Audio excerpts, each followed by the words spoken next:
Quelles roues de skateboard et de longboard valent vraiment le coup pour un cruising détendu et lesquelles te feront passer au niveau supérieur? Reste jusqu'à la fin car le meilleur setup arrive tout à la fin. À la dernière place de notre classement se trouvent les roues Racebone. Et cela ne signifie pas qu'elles sont mauvaises. Elles représentent plutôt un point d'entrée solide pour tous ceux qui veulent simplement rouler sans dépenser beaucoup d'argent ni se plonger dans la technique. Les roues sont suffisamment souples pour amortir agréablement les irrégularités de la route et, avec leurs 60 mm, assez compactes pour s'adapter sans problème à de nombreuses planches. Pour les trajets courts, le chemin vers l'université ou des balades tranquilles en ville, elles font exactement ce qu'on leur demande, de manière fiable. En comparaison avec les autres candidates, on remarque toutefois rapidement leurs limites. Elles le montent moins facilement en vitesse, roulent moins longtemps et offrent moins de contrôle lorsque le rythme augmente ou que le terrain devient plus exigeant. À côté de roues plus grandes ou de meilleure qualité, elles paraissent plutôt basiques. Si tu cherches un setup quotidien à petit budget ou si tu débutes en longboard, ces roues conviennent parfaitement. Mais si tu veux plus de confort ou de performance, cela vaut la peine de regarder les places suivantes. Tu trouveras d'ailleurs les liens vers toutes les roues présentées en bas de la description de la vidéo au meilleur prix.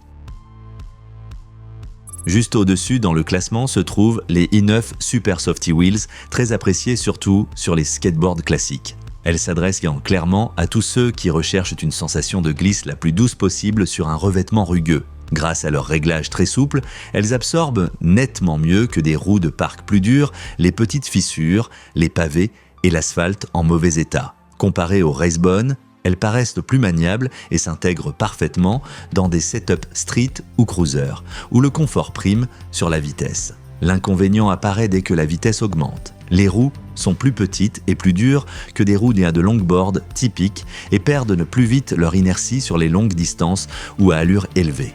Face aux modèles plus grands du classement, elles ont tout simplement des désavantages physiques. Elles sont idéales pour les débutants, les balades urbaines détendues ou pour tous ceux qui veulent se rendre leur skateboard classique plus adapté au cruising. Si la vidéo te plaît jusqu'ici, n'hésite pas à laisser un like et à t'abonner à la chaîne pour ne pas manquer les prochains comparatifs. Et maintenant, passons un cran au-dessus en matière de confort longboard.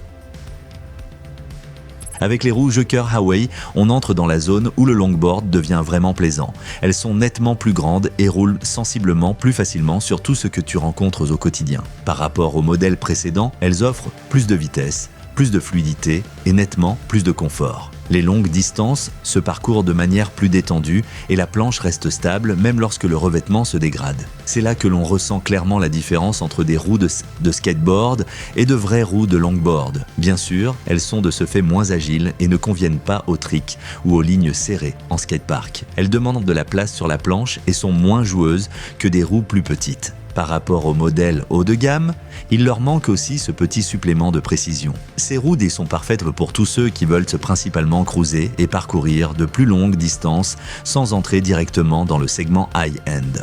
Si tu recherches encore plus de contrôle et une sensation de glisse particulière, ça devient maintenant vraiment intéressant. Les roues Shark Wheel sont clairement les plus remarquables de ce classement. Avec leur conception ondulée, elles attirent immédiatement l'œil et procurent aussi une sensation différente à la conduite par rapport aux roues classiques. Elles roulent étonnamment bien sur l'asphalte abîmé, offrent beaucoup d'adhérence et donnent une sensation très contrôlée en carving. Comparées à des roues classiques de 60 mm, elles apportent davantage de confort et peuvent presque rivaliser avec des modèles plus grands en termes de fluidité. Cependant, la sensation de glisse reste une question de goût. Tout le monde n'apprécie pas ce retour un peu différent, et pour des vitesses très élevées ou une pratique downhill agressive, elles sont moins adaptées que de grandes roues de longboard. Si tu cherches quelque chose d'original, que tu aimes cruiser et que tu attaches de l'importance au confort et au contrôle, ces roues constituent une alternative intéressante. Et nous arrivons maintenant au grand vainqueur. Tout en haut du classement se trouvent les roues Orangutan Kegel, et ce n'est pas un hasard. Elles sont grandes, rapides et dégagent une impression de qualité dès les premiers mètres. Grâce à leur grand diamètre, elles franchissent presque toutes les irrégularités sans effort, conservent extrêmement bien la vitesse et offrent en même temps beaucoup d'adhérence et de contrôle. Comparées à toutes les autres roues présentées ici, ce sont la solution la plus sûre pour les longues distances, les descentes rapides et le cruising détendu.